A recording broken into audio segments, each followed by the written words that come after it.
Hello everyone, it's me again, and I'm talking today again about the slippery nature of memoir and what we tell ourselves as a result. So here's a little story. When I was a young chap, I was sent to school, and in those days we were bound to take up some sort of cadet military service.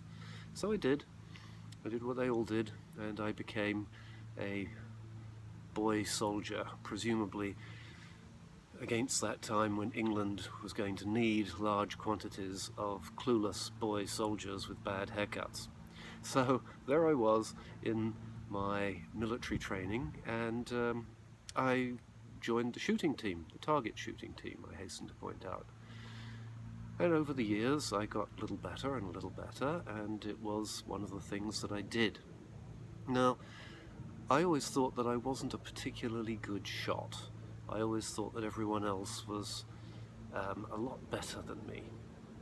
And then the other day, as I was looking through some papers, I came across these, my scorecards from then and later.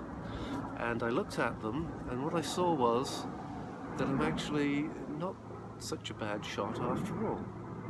So why had I spent all these years telling myself that I wasn't very good and I didn't quite measure up and I kind of got away with not being caught out? What sort of story was I telling myself? Well, I was telling myself an erroneous story, and it was based, of course, in ego. The fact that I wasn't the best shot didn't mean that I wasn't good enough. The fact that there were people who were better than me was inevitable. There are always going to be people who are better than you at something, possibly at many things. But for me, as a young teenager with a developing sense of who I might be, the story that I told myself was a damaging one, that I really wasn't very good at this activity.